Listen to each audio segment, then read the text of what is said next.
Welcome sa PBA Season 50 na pinanood ko to kahapon and now ko lang nagawan, so sobrang late upload pero pag-usapan pa rin natin ang Ginebra versus Magnolia. Umpisa pa lang ratsyado na agad yung Magnolia.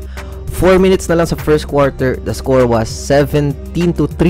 I like the starting five of LA Tenorio. Jerome Lastimosa as the full-time point guard. Ginawa niyang dos si Javi, which is surprising for a PBA coach, pero ginawa ni LA yung dapat hindi maging normal na porket 6'4", 6'5" si Javi is gagawin niya agad stretch 4. Instead, ginawa niyang shooter off the ball na threat. Tapos 3-and niya si Rome De La Rosa, may perfect 4 siya with Xavier Lucero, and this giving James Laput the confidence he deserves. Tapos yung mga veterano niya, yung tagapag-settle sa second unit. Biruin mo, yung bench mo meron ka pa rin mahuhugot na big 3 with Lee, Baroka, and Sanggalang. So sa video na ito, hindi ko natitingnan yung play-by-play. Gusto ko lang pag-usapan lahat ng napansin ko. So Jerome Lastimosa is super legit. Masaya ako na may ganitong breed na point guard pa rin sa liga. He knows what to do lalo sa mga pick and roll actions. Yung mga emergency pass niya, sobrang pulido.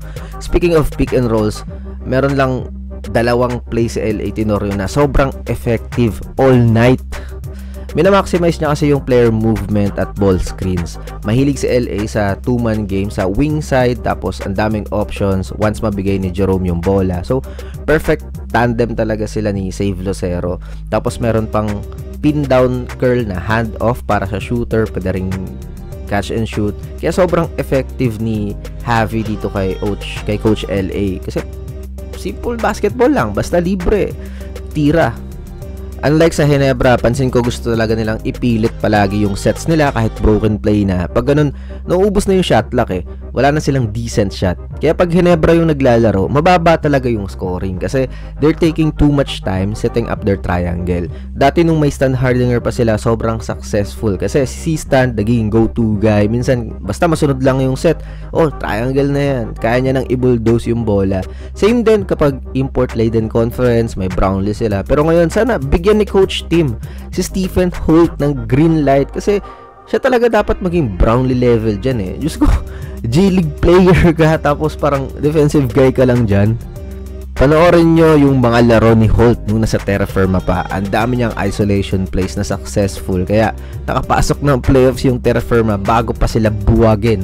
Pero ngayon sa Ginebra, parang bawal ka maging 25-point local scorer eh. So, going to Sunny Steel naman, he's decent, high motor, masipag mag-crush ng boards. Downside lang yung shot selection at minsan yung hands niya.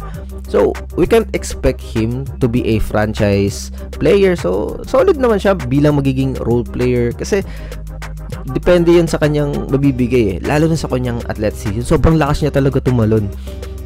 And lastly, Scottie Thompson played 32 minutes, 0 points. Ginebra can't win games like that. 5 rebounds, 1 assist lang.